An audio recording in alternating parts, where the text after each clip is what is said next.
All right, Rabbi, good morning. Let us begin. So I want to share with you another beautiful piece from the B'Ohr Ha'Chassidus. So the Rav Melech Bitterman, he says something beautiful. If you take a look on the Zirak sheet over here, you'll see on the top text, right by the asterisk, he quotes an idea. Actually, we spoke about this a little bit on Shabbos. So he writes as follows: So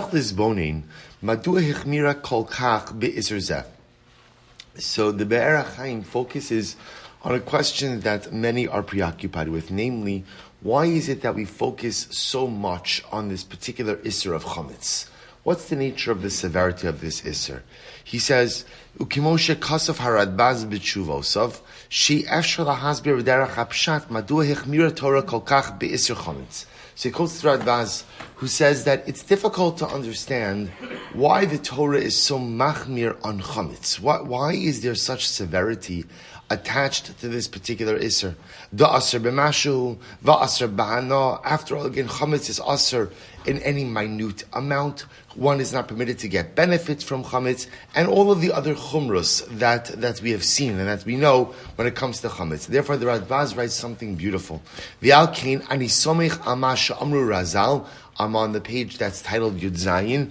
B'medrashas ki chametz b'Pesach remez liyetzer hara v'hu sa'ar sheba isa. So ultimately, again, the Radbaz quotes the common sentiment that chametz is a remez. Chametz corresponds is a metaphorical connection to the Yetzer Hara, to the evil inclination that resides within each of us. V'lochein kala garish yigarish oso ha'adam me'alav. Therefore, again, the same way that a person must rid their home of chametz, so too a person must rid his heart of chametz as well.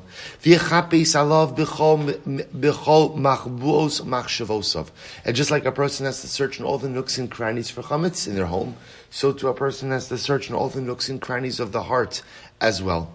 And ultimately, again, even any minute amount, just like we know again on Pesach, any minute amount of chametz is problematic in your home, so too again in one's heart. Any amount of chametz is problematic as well and must be eradicated to the extent possible. So we'll say, this Radbaz is not a chiddush to us. We've heard this concept probably many, many times over the years, that the entire power, the metaphorical significance of chametz for us is that as we clean our homes, we also must engage in the more difficult process of cleaning our hearts, of identifying internal personalistic chametz, the chametz of the Yetzer Hara, the chametz of negativity, the chametz of Aveira, and look inside of ourselves and try to purge that from within ourselves as well. But if you take a look, you see on the bottom footnote Chaf. He says something so beautiful here. Kasaf Haramah. Because I thought this was just such a great piece. The Ramah writes, V'noagim lahaniach pesise chametz, so the Ramah writes, we know the minhag is to place pieces of bread.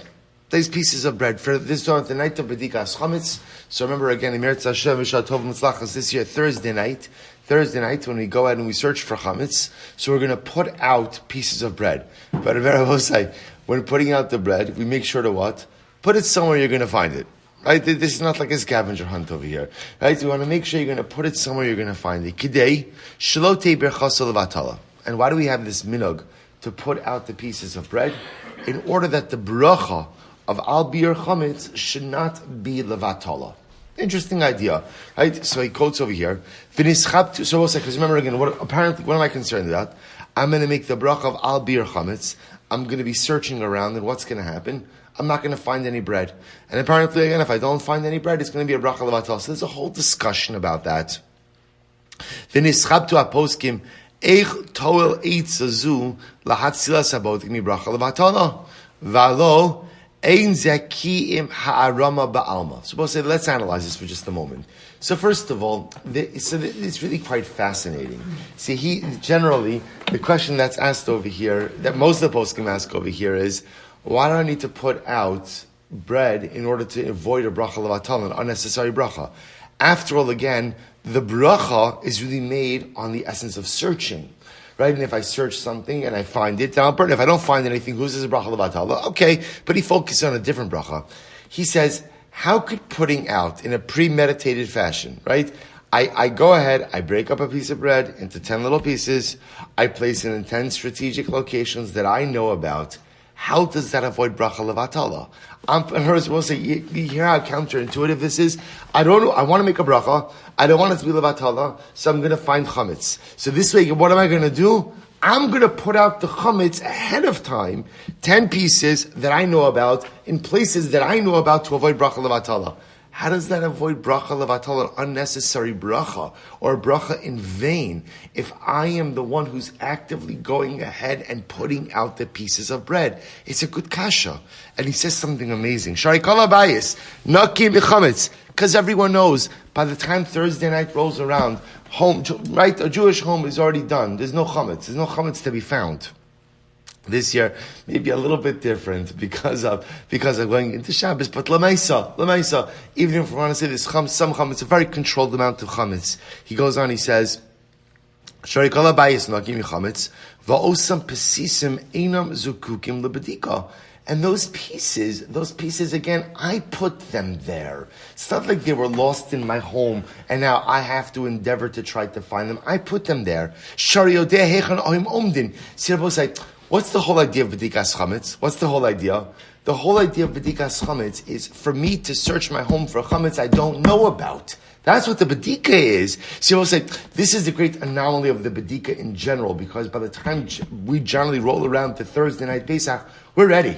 We're ready. So you see, I don't understand. The whole mitzvah of bedikas chametz is to search for chametz I don't know about. You're telling me now that I'm going to go ahead and put out 10 pieces of bread to avoid bracha levatala, but how does that avoid bracha levatala? It's not even mitzvah bedika. Mitzvah bedika is to look for stuff you don't know about. I know about this bread. I placed this bread. So how does that help? Listen to how beautiful this is. V'amar Hagon, Rabbi Dov Berish Wiedenfeld, Mitchibin, the Chibin Rav. Quotes the Chibin Rav, says something amazing. Quotes over here, the Chibin Rav Zecher Tzadik Levracha writes, B'shem Tzadik Nistar Shesgora Bavarsha. The Chibin Rav spoke about a particular hidden tzaddik, right? This man who was known as a hidden tzaddik. I guess that sounds a little counterintuitive, right? Hidden tzaddik who lived in Warsaw. This is incredible. Leparnasasa asak betikun sha'onim. So interestingly enough, this man, he had a job. His job was he was a watchmaker or a watch fixer, a watch repairman. V'chasher shama ados of gona abezin shibin shavar es sha'ono v'halich letakno etzlo kedei sheyiska lehizbarich mipiv. So the Chibina Rav found out about this guy, but this individual really was incredibly modest and would not talk in Torah, would not give brachas. So what did the Chibina Rav do? He broke his watch. He intentionally broke his watch. This way he could go ahead and go to the watchmaker and have some excuse to interact with the watchmaker. Ach kasher higia elav kalat miyad shu shavra shona b'kavanat tchila v'chol bi also eina ella b'derech harama lefichach sirev levarcho. So what happened?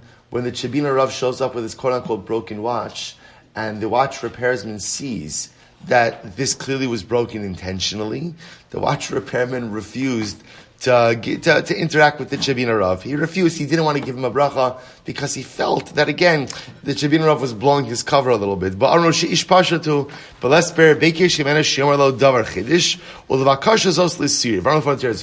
the man, the watchmaker, wouldn't give the Chibina Rav a bracha. He refused to give him a bracha. So the Chibina Rav said, fine, you're not going to give me a bracha. At least tell me some Torah. Right? At least tell me a chiddush. Tell me a chiddush in Torah. So the man wouldn't. So the man said, "Fine, I'll tell you a piece of Torah." So we'll say, listen to how beautiful this is. He says as follows. Dihine mitzvahs bedikas chametz hula or haner. Right? Remember again. So we know that the mitzvah to do the bedika, we do it by candlelight.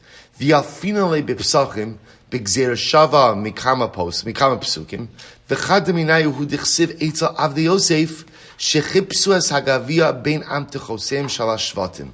V'hasam ne'emar v'yichapes b'gadol achel ubekatan kale v'yim v'yimtza. V'nira mikan d'shapir shayich lashon chipus gam kasher api ha'emes yodim heichan munach ha'chefetz. So let's listen to this. So this anonymous watchmaker, this hidden tzaddik in Warsaw, said something incredible. He said, we know that ultimately, again, on Pesach night, we do a bedika. Now he made an amazing observation. He said, we see this lashon of vayichapes, to search for something, that it's called the search, even when you know where what you're looking for. It's called a search, even when you know the exact location of what you're looking for. Where do we find that from? We find that from Yosef and his brothers. Because what does the Torah say? This is before Yosef revealed his identity. He planted his goblet in Binyamin's bag, in Binyamin's sack. And what happens? He goes ahead, remember again, he sends his nar. So the brothers leave. Yosef sends his nar, his lad, to run off to the brothers. The lad announces, who took the cup of the master? Who took the cup of the master? They of course deny it. They had no idea what had happened. And what does Yosef's servant do? He begins to check all of the bags of the brothers. But where does he start? So again, the Torah says he began with the oldest brother and made his way down to Binyamin. Even though the servant knew exactly what he was looking for and knew exactly where the goblet was placed, it's still called an act of looking, even if you know exactly what it is that you're looking for. V'nira mikan, deshaper shayich loshen chipus, gam kasher apia emes yodim heichon munach hachefetz. It's called an act of looking, even when you know where what you are looking for is to be found. Sharei, avde Yosef yadu heichan hagavia munach, me'achar vehemet mina osa bantachas binyamin, umikan sha'af chipus kazeh shma bedika, v'shayich shapir levarich al bedika zu. So again, the Be'er Chaim says something very beautiful. Actually, quotes the Chabina Rav. So the Chabina Rav says, I learned from this interaction with the watchmaker something incredibly profound. Because once again, remember, what was our kasha? How can you call this bedikas chametz? How can you call this a bedika when again, I'm putting out, the Ramah says the minhag is to put out pieces of bread. Why is the minhag to put out pieces of bread? Because everyone knows by the time the night of Erev Pesach rolls around, your home is cleaned. Right? Your home is cleaned. So therefore the Ramah says we put out 10 pieces of bread, so we should avoid bracha levatala, unnecessary bracha. But how is that called the bedika? How is that called searching? If you know what you put out, you know where you put it out. Says the Chabina Rav, I learned from the anonymous watchmaker, Tzaddik in Warsaw, that it's called searching even when you know what it is that you're looking for. And where do we find that? Amazingly enough, from the episode of Yosef and his brothers. But here the Be'er Chaim says something so beautiful. Look at the last paragraph in footnote Chaf. He says, Mima amar zeh, Amar Arav HaKadosh Bala Pnei Menachem Migur, sheyesh lilmod, that there's an incredible lesson in this. And what's the lesson?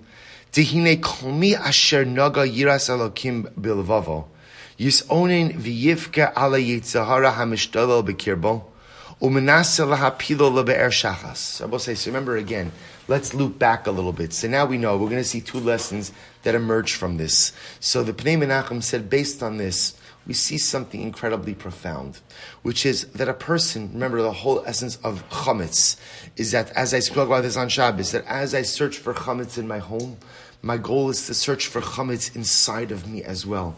Each of us has that chametz. Each of us has those things internally that are in a state of disrepair, that are broken, that need to be removed, that need to be rejected, that need to be rehabilitated, that need to be redone. We all have those things. So the Pnei Menachem says something amazing. He says, but sometimes when a person tries to combat their Yetzer Hara, they feel overwhelmed. They feel overwhelmed. And they feel incredibly sad. And this Yetzer Hara has been sitting in my heart for who knows how long. Just sitting there. That chametz, my chametz, so I'll say, if you have chametz in your home, the most really it's been there is a year. But so many of us have chametz in our hearts that has been residing there for decades. But says the Pnei Menachem, don't despair. Listen to this. Ach ma lo ki yolin kolkach, hari HaKadosh Baruch Hu hichnis es ha'yetzer hara, ubiyado gam lahotzio. Dumya de pesisei chametz, shehuchnu sulisham bekavana tchila, o bekalos efshar lahotzi misham. I will say, what's the easiest part of Pesach preparation? Sounds a bit of an anomaly. The easiest part of Pesach preparation is bedikas chametz. Bedikas chametz. Why is bedikas chametz the easiest part of Pesach preparation? Because you go ahead and you put out the pieces of bread and you come with your little feather, right, your nice little candle and your wooden spoon, and you go ahead and you gather everything up. And remember that the staged bedika is done in 3 minutes, says the Pnei Menachem. Never despair. Because that bedika, that staged bedika on the night of Pesach reminds us that the chametz is there for our picking. The chametz is there for our destruction. The same way it's easy to go ahead and gather up the 10 pieces of bread and rid our home of that chametz, if I put my mind to it, I could rid my heart of the Yetzer Hara, of the chametz as well. Takes a little bit of time. Just like the Bedika takes a little bit of time. But it says the Pnei Menachem, Dumya de pesisei chametz shehochnesu l'sham bekavana tchila ubekalos efshar lahotzio misham. It's put there. It's true, the chametz is placed there. The difference is a lot of times our chametz is placed there by ourselves, and there are also certain innate proclivities or dispositions that were put there by HaKadosh Baruch Hu. But the same way the 10 pieces can be gathered up with relative ease, if we put our mind to it and we really decide to make a change in life, we can gather up the pieces of our Yetzer Hara as well. Both say such an incredibly profound and overwhelming yesod. This is the time of year. We spoke about this. We spoke about this yesterday, 2 days ago, by the Shabbos Haggadah Drasha also. This is the time of year that is ripe for change. This is the time of year that is ripe, again, like we saw for the Bavit Sheba, for diluk, for passing over, for dramatic change. Sometimes it looks hard, but the amazing part about change is when you put your mind to it and you begin to collect the pieces, you'll be surprised how quickly you are able to collect, to identify, and ultimately to destroy your chametz. So both, I think the other lesson that comes out, and then we'll stop. It's a short daf today. Other lesson that comes out, and then we'll stop, is the beautiful idea over here that sometimes I know what it is that I'm looking for. Both say a lot of times in life we kind of feel lost, but the reality is we're not really lost. I just have to take the time to think about what it is that I have to search for and what it is that I have to do. What the Berach Chaim was saying is that even a search where you know what you're looking for is still called the search. That the need to go ahead and take time to articulate and to identify, what do I need to accomplish? What do I need to do? Which chametz do I really need to rid myself of? That's the avoda of these days. First is to search, and the real kind of search is when you know exactly what it is that you're searching for. We see that by Yosef, and ultimately once you identify what you're searching for, and you find the courage to do the search, with incredible siyata d'shmaya, we begin to see how easily we could collect the 10 pieces, how easily we could rid ourselves of our chametz, how easily we could begin the process of change. All right, the boss will stop over here. Shkoyach.